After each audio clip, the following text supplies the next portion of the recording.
العالمين والصلاة والسلام على سيد الأنبياء والمرسلين نبينا محمد وعلى آله وأصحابه أجمعين أما بعد. أعوذ بالله من الشيطان الرجيم. بسم الله الرحمن الرحيم. إذا الشمس كورت وإذا النجوم انكدرت وإذا الجبال سيرت وإذا العشار عطلت وإذا الوحوش حشرت وإذا البحار سجرت وإذا النفوس زوجت وإذا الموءودة سئلت بأي ذنب قتلت. மதிப்பிற்குரிய இஸ்லாமிய சகோதரர்களே, சென்ற வாரம் நாம் சூரா அல் இன்ஃபித்தாரை நாங்கள் பார்த்து முடித்தோம். சூரா அல் இன்ஃபித்தார், சூரா அத் தக்வீர், சூரா அல் இன்ஷிகாக், இந்த 3 சூறாக்களையும் பற்றி நபி ஸல்லல்லாஹு அலைஹி வஸல்லம் அவர்கள் கூறுகின்ற போது, யாரெல்லாம் மறுமை நாளுடைய நிகழ்வுகளை கண்கூடாக பார்க்க விரும்புகின்றார்களோ அவர்கள் இந்த சூறாக்களை படிக்கட்டும் என்று நபி ஸல்லல்லாஹு அலைஹி வஸல்லம் அவர்கள் கூறியிருக்கிறார்கள். எனவே இந்த 3 சூறாக்களினுடைய ஆரம்பங்களை நாங்கள் பார்க்கின்ற போது மறுமையுடைய அந்த பிரமாண்டமான நிகழ்வுகளை பற்றி பேசக்கூடிய சூறாக்களாக இந்த சூறாக்கள் இருக்கின்றதை பார்க்கின்றோம். எனவே சூரா அத் தக்வீர், இந்த சூறாவும் மறுமையுடைய நிகழ்வுகளை மிகவும் அழகாக எங்களுக்கு சித்தரிக்கக்கூடிய சூறாவாக இருக்கின்றது.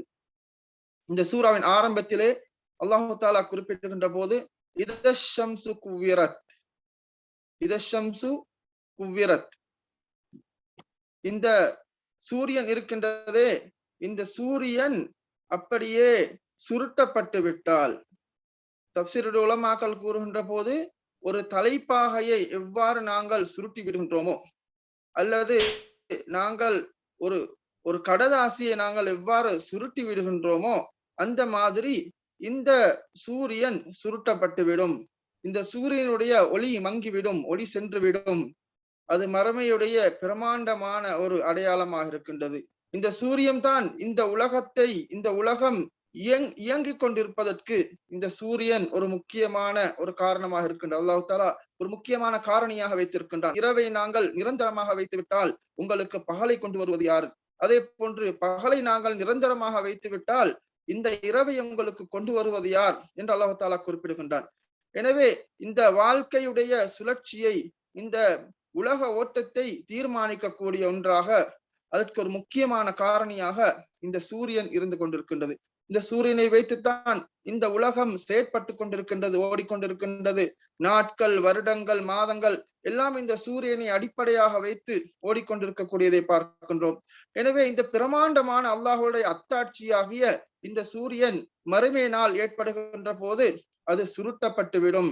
இதஷம்சு குவ்விரத், இந்த சூரியன் சுருட்டப்பட்டு விட்டால், வஇதன் நுஜூமுன் கதரத், அதே போன்று நட்சத்திரங்கள் எல்லாம் உதிர்ந்து விட்டால், அப்படியே விழுந்து விட்டால், வஇதல் ஜிபாலு சுய்யிரத், அதே போன்று மலைகள் எல்லாம் அதனுடைய இடங்களை விட்டும் நகர்த்தப்பட்டு விட்டால், அந்த மலைகள் எந்த அளவிற்கென்றால் மறுமை நாளுடைய நிகழ்வு ஏற்படுகின்ற போது இந்த மலைகள் எல்லாம் அந்த இடங்களை விட்டும் நகர்த்தப்பட்டு விடும்.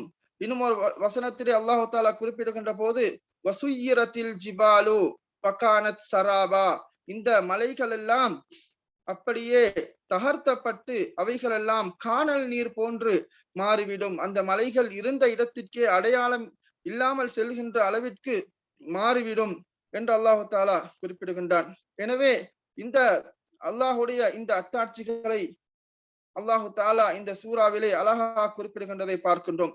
எனவே சூரியனுடைய அந்த மறைவு, சூரியன் இல்லாமல் செல்வது, அதே போன்று நட்சத்திரங்கள் உதிர்ந்து செல்கின்றன. இந்த பூமியில இருக்கின்ற மலைகள், இந்த பூமி, இந்த மலைகளை வைத்துத்தான் அல்லாஹு தஆலா இந்த பூமியை ஒரு உறுதியானதாக, ஒரு நிலையானதாக வைத்திருக்கின்றான். எனவே இந்த மலைகள் தவறுபடியாக மாற்றப்படுகின்றதன் மூலமாக இந்த பூமி அது ஒரு நிலை குலைந்ததாக மாறிவிடும் என்கின்ற விடயத்தை அல்லாஹு தஆலா இங்கே குறிப்பிடுகின்றான். அடுத்ததாக அல்லாஹ் அல்லாஹ் தஆலா இன்னும் ஒரு விடயத்தை குறிப்பிடுகின்றான். அல் இஷார் என்று சொன்னால் நிறை மாத கற்பிணியான ஒட்டகங்கள். அந்த ஒட்டகங்கள் எல்லாம் ஒத்திலத் பார்ப்பாரற்று கேட்பாரற்று விடப்பட்டு விட்டால், அப்படி என்றால் அந்த மறுமை நாள் நிகழ்கின்ற போது மனிதர்கள் எல்லாம் மிகவும் பொறுமதியான சொத்துக்களை எவ்வளவு பாதுகாப்பாக அவர்கள் காத்து வந்தார்களோ, அவர்கள்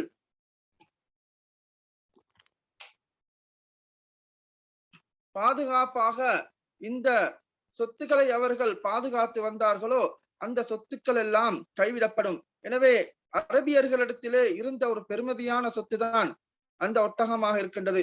அந்த ஒட்டகம் அதுவும் அது நிறை மாத கற்பிணியாக 10 மாத கற்பிணியாக இருக்கின்ற போது அந்த ஒட்டகத்தை அவர்கள் மிகவும் பத்திரமாக அவர்கள் பாதுகாத்து வருவார்கள்.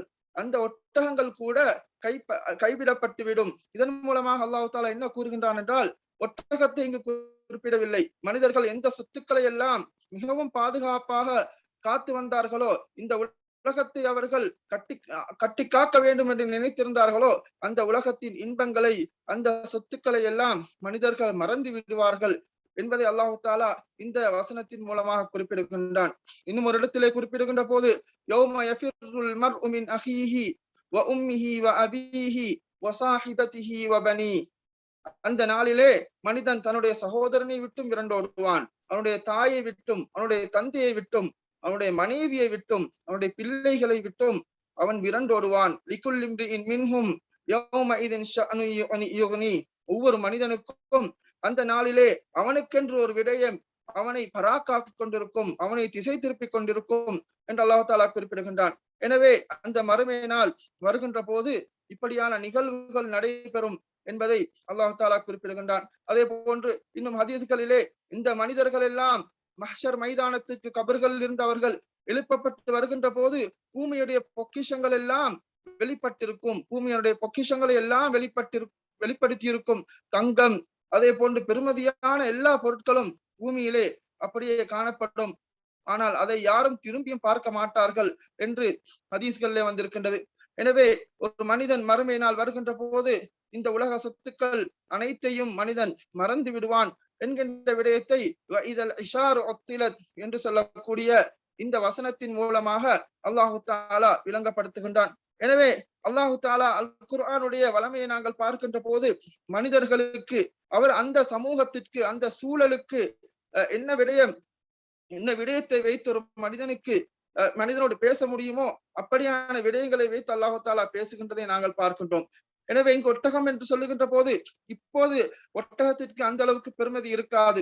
ஆனாலும் அந்த காலத்து அரேபியர்களுக்கு என்றிருந்த மிகவும் பெருமதியான சொத்து அந்த ஒட்டகமா இருக்கின்றது. நபி அவர்கள் கூட ஹதீஸ்களிலே அவர்கள் உதாரணம் கூறுகின்ற போது கைரும் மின் ஹுமுரின் நஅமி, அந்த சிவப்பு நிறமான அந்த ஒட்டகங்களை விடவும் சிறந்தது என்று நபி அவர்கள் சில நன்மைகளை குறிப்பிடுகின்ற போது அதை ஒப்பிட்டு குறிப்பிட்டிருக்கின்றதை நாங்கள் பார்க்கின்றோம்.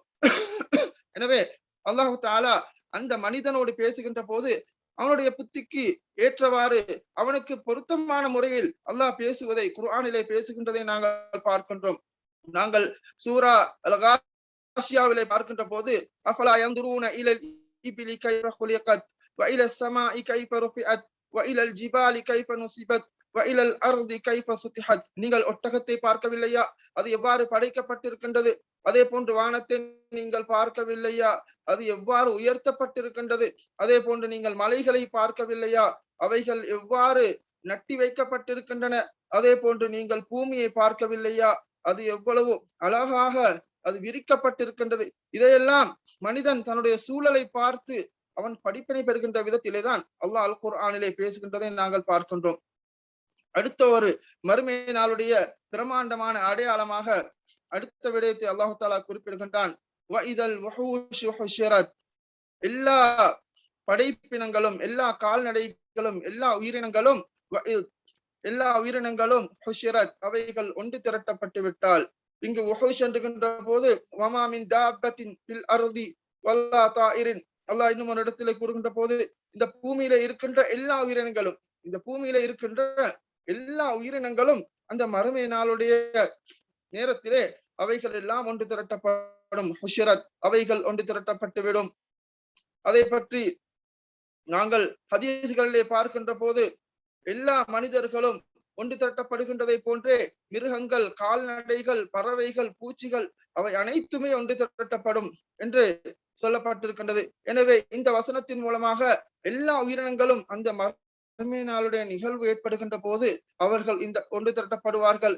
மனித ஜின்கள் தான் அல்லாஹுவை கட்டாயம் வணங்க வேண்டும், இல்லாவிட்டால் அவர்கள் தண்டிக்கப்படுவார்கள் இருந்தாலும் கூட அந்த அடுத்த உயிரினங்களும் அவைகளும் ஒன்று திரட்டப்படும். அவைகளுக்கும் அந்த மறுமை நாளுடைய நிகழ்வு, அந்த மறுமை நாளிலே அவைகளுக்கும் நீதி செலுத்தப்படும் என்கின்றதை அல்லாஹு தாலா இங்கே குறிப்பிடுகின்றான். எந்த அளவிற்கு என்றால் ஒரு கொம்பில்லாத ஒரு ஆட்டை ஒரு கொம்புள்ள ஆடு குத்தி இருந்தால் அந்த கொம்பில்லாத ஆட்டுக்கு ஆட்டுக்கு அல்லாஹு தாலா அந்த இடத்திலே கொம்பை வழங்கி அந்த ஆட்டை குத்துமாறு சொல்லி அந்த நீதியை வழங்குவான் என்று அல்லாஹு தாலா குறிப்பிடுகின்றான்.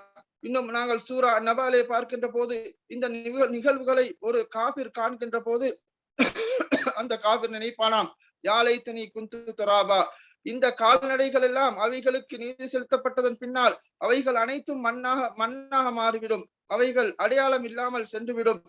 அதை காணுகின்ற போது அந்த காபிர் நினைப்பானாம், யாலைத்தனி குந்து துராபா, நானும் இந்த கால்நடைகளை போன்று இந்த உயிரினங்களை போன்று நானும் மண்ணோடு மண்ணாக மாறி இருக்க கூடாதா என்று காபிர் நினைப்பான் என்று அல்லாஹ் சூரா நபலை குறிப்பிடுகின்றதை பார்க்கின்றோம். எனவே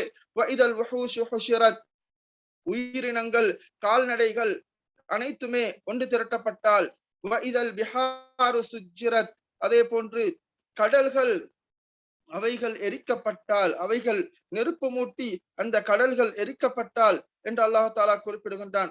எனவே நாங்கள் சூரா அல் இன்ஃபிதாரிலே பார்த்தது போன்று இந்த கடல்கள் அவைகள் என்ன செய்யப்பட்டுவிடும், அவைகள் நெருப்பு மூட்டப்பட்டு அவைகள் அனைத்துமே எரிந்து இல்லாமல் போய்விடும் என்று அல்லாஹு தாலா குறிப்பிடுகின்றான். கடல்களை நாங்கள் பார்க்கின்ற போது இந்த பூமியிலே, இந்த உலகத்திலே கடல்கள் தான் பெருமளவு கொண்டதாக இருக்கின்றன. இந்த அளவுக்கு என்றால் 4/3 பகுதி கடல்கள் என்று குறிப்பிடுகின்றார்கள். எனவே அவ்வளவு பிரமாண்டமான இந்த நீரினையை கொண்ட இந்த கடல்கள் எல்லாம் அவைகள் எரிக்கப்பட்டுவிடும். அந்த கடல்கள் ஒரு பெட்ரோல் போன்று, எரிபொருள் போன்று மாற்றப்பட்டு அவைகள் எரிக்கப்பட்டுவிடும். அது ஒரு பிரமாண்டமான அடையாளமாக இருக்கின்றது.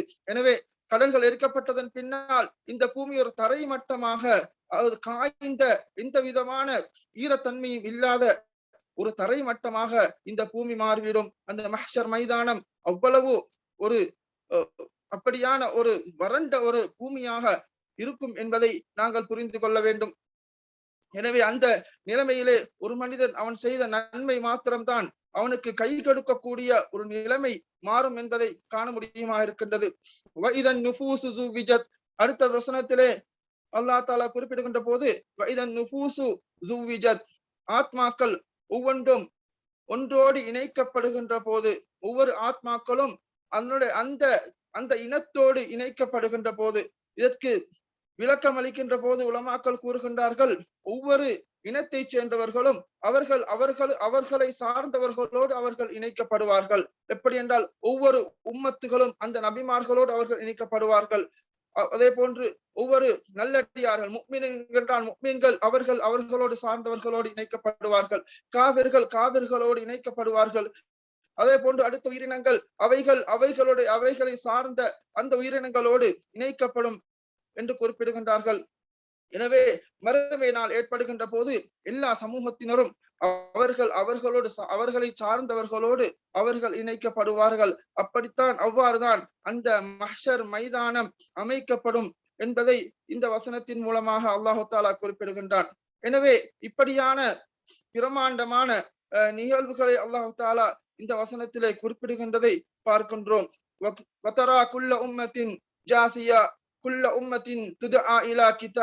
ஒவ்வொரு உம்மத்துகளும் அவர்கள் வீட்டிருப்பார்கள், அவர்களுடைய அந்த கேள்வி கணக்குக்காக அவர்கள் அழைக்கப்படுவார்கள் என்று அல்லாஹு தாலா அல் குர்ஆனிலே குறிப்பிடுகின்றதை பார்க்கின்றோம்.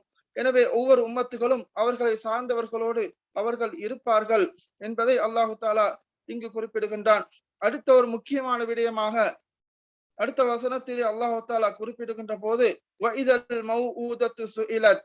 புதைக்கப்பட்ட அந்த பெண் பிள்ளை கேட்கப்பட்டால், அவர் விசாரிக்கப்பட்டால், பிஐயி தன்பின் குத்திலத், எந்த பாவத்திற்காக எந்த குற்றத்திற்காக அவள் கொலை செய்யப்பட்டாள் என்று அந்த விதைக்கப்பட்ட அந்த பெண் அவள் விசாரிக்கப்பட்டாள் என்று அல்லாஹ் தாலா குறிப்பிடுகின்றான்.